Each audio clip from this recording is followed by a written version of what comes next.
Huh? Dig. Huh?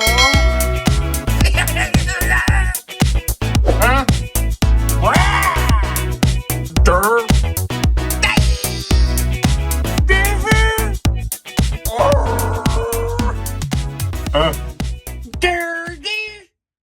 Hey now, and welcome down to KCToyreviews. We are here today with an exceptionally exciting review. Dare I say, almost 5 years in the making. And that's right, in front of us is Cyborg, based off of Ray Fisher's likeness from Justice League. And we gotta hammer in specifically on Zack Snyder's Justice League. He might have been in both versions, but in Zack Snyder's version, he was absolutely the star of the show. And of course, well in demand, Hot Toys listened to their fans, and they produced this figure. Let's go ahead, hold each other's hands, fine comb some of those details, and dive right the hell goddamn in. I'm not Zack. I'm an owl. Alright, so here we are again with the highly anticipated Cyborg by Hot Toys. Now, personally, my wife and myself are massive fans of the Justice League, specifically the Zack Snyder version, definitely not the piece of crap Josh Whedon version.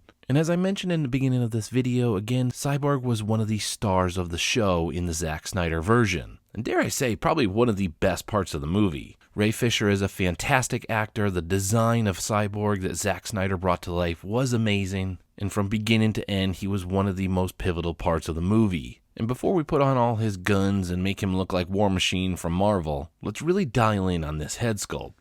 This is probably one of the best head sculpts I've seen by Hot Toys in quite a while. I mean, some of the ones that always stand out are the Boba Fett, Tamora Morrison head sculpt. But man, this is absolutely phenomenal, striking resemblance to Ray Fisher. And as far as the paint application, the tones, and the overall look, if you take a couple steps back, it almost looks damn near real through the right lens. That very classic Cyborg look is intact with this new version, and just those fine details of that weathered look to that metal is always an absolute welcome touch. I cannot stand it when we have pristine metal characters that went through battle, yet their armor looks amazing. I think Hot Toys did a good job from top to bottom on this, adding these brushed little black specks that add a little weathered look throughout this entire piece. And before we pull back the shot, I just wanted to throw on this head sculpt as well. And, well, call me crazy, but I'm pretty sure the piece of crap Josh Whedon version and the Zack Snyder version, he never actually donned this mask in any of the movies. The only time I vividly remember seeing this was in one of the trailers. He was flying through the clouds or something, and it just came down over his face, kind of like an Iron Man style. And clearly, as you can see in shot and as well in the trailer, it looks amazing. This is really a badass look from top to bottom. Just that complete metal silver weathered look is almost menacing, yet you know underneath is a hero. Now let's try to go over the accessories as I turn him into the War Machine mode. For starters, let's look at the arms. We do have this blaster piece that comes with two of these exact same pieces here, so if you want, you can put one on each of the arms. I'm going to swap those out in a second. And then on top of that, the blaster piece, let's say you don't like this piece, you can put that on here, and then you can make it like a, I don't know what that is, like a sword arm or something like that. So you can have the actual gun piece or turn it into this sword piece. So if we add it back to there, what we do is we come around downtown like this, and then this piece just slides off. Should be a little tiny notch in there, and then boom, as easy as that. That's it.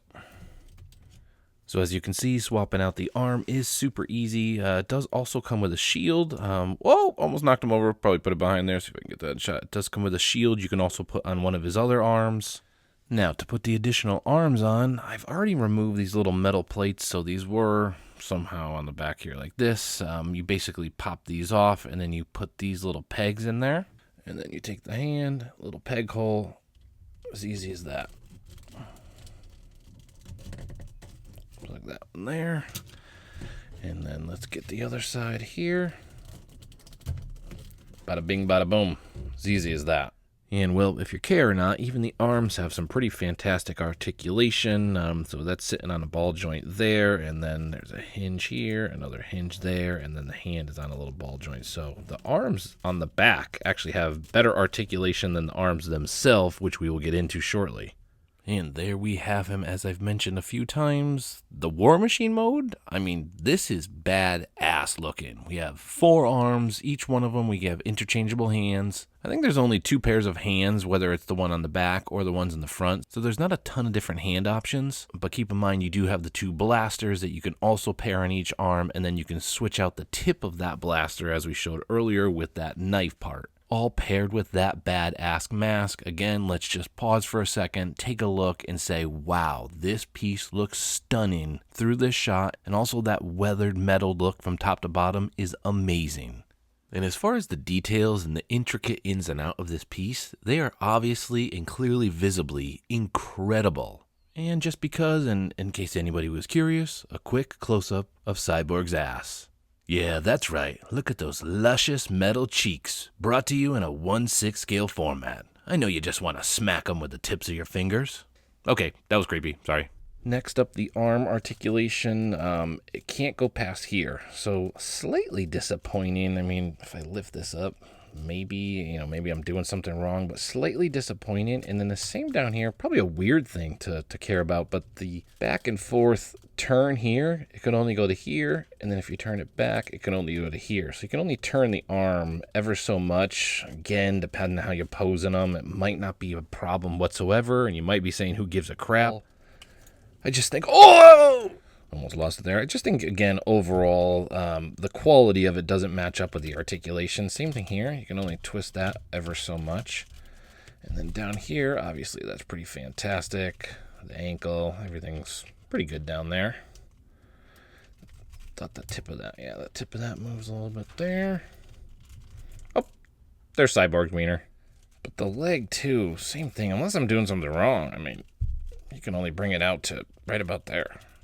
So I can bring it out straight. But yeah, it's just kind of, these 2 points keep meeting up there. So anyways, articulation was so-so. Before we zoom this out and take one last look, I saved the last accessories, these little unicorn horns here. So, I almost knocked him over again. Basically, you pop these little panels off on the side of his leg, match this up, see if I got the right one here. It looks like I do. And boom. You got some little unicorn horns. What this is supposed to display is him blasting off. You think you could put one on each side. You could put one on his ankles, come around downtown right now, and you can let this guy blast off into space. Pair that with the dynamic flight stand that's included, and obviously you can get some absolutely fantastic flight shots with these unicorn horns.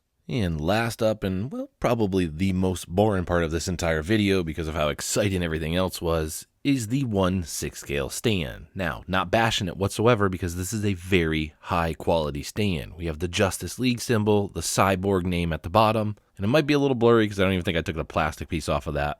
But we also need to note this is a dynamic stand with a flight/waist grabber. You can put him into some flight poses and have him hover and do whatever the hell you want. And given the fact that he is a hunk, and given the fact that it is one big hunk of plastic, I'd say that the waist grabber probably isn't going to damage it too much over time. Usually I bark and moan about waist grabbers versus crotch grabbers, but with this situation, given the materials, I don't think it's going to be too much of a problem. The only complaint I have with this stand is when you cram this thing inside of a DTOF due to this extra bottom here, I want to say it's like an inch and a half at the bottom there, and then you put the guy on top of it, it really crams the space inside of your DTOF cabinet. But if you have any of the other Justice League members by Hot Toys, you are going to be very familiar with this stand because this is the exact same stand that's included with all of them. With all that said, obviously this is a fantastic, high quality stand, zero complaints whatsoever. I mean, the gripe about the height of it, I think it boils down to personal opinion because I want them to all look aesthetically very similar in height in my DTOF. But if you don't have a DTOF, if you don't care about that comment whatsoever, well, dare I say you have probably one of the highest quality 1/6 scale included stands on the market in front of us. And just to note one last time, that Justice League symbol in the front looks absolutely fantastic.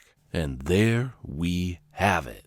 Cyborg by Hot Toys. The long-awaited, almost 5-year anticipated release by Hot Toys. And in between that 5 years, there was some ridiculous, outrageous $500 to $700 customs that were going on out there. Basically 3D printed pieces of crap. So to say that the community was excited when this thing was officially announced, I mean, Jesus. I mean, before this, there were April Fool's jokes of a Hot Toys Cyborg box that were being announced. The craze and desire for Cyborg by the community was absolutely out of control. And I am happy to report Hot Toys absolutely delivered. From top to bottom, the paint application, the details, everything was ripped straight from the movie. The likeness of Ray Fisher on the head sculpt was amazing. The extra arms, a good amount of accessories, and then you have those unicorn horns that make it look like he's blasting off. I mean, all in, this is a piece of art. It looks amazing. We are all finally able to complete our Justice League set because of this figure, so the expectations were absolutely met. So, with all that said, as far as a score on this guy, I think what's immediately coming to mind is a 9.1 out of 10. And of course, with a 9.1 out of 10, I highly suggest picking this piece up. I mean, this is probably a one and done piece. Price is probably going to skyrocket down the road, unless I'm completely wrong and they made an abundance of these pieces. This is it. This is your one chance at getting Cyborg in a 1/6 scale format. I highly doubt you will ever see this chance come up again. And before we wrap this up, I would say one last note. Young Rich does have a 1/6 scale accessory set that comes with a minigun, a hood, and a couple other little pieces that basically turns him into the nightmare version of Cyborg at the end of the Zack Snyder Justice League. So, with that said, we're going to go ahead and wrap it up here today at KC Toys with a 9.1 out of 10 with Cyborg from Zack Snyder's Justice League, not to be confused with the piece of crap version by Josh Whedon. Catch you guys next time, especially when we get the accessories on him by Young Rich. Cyborg out!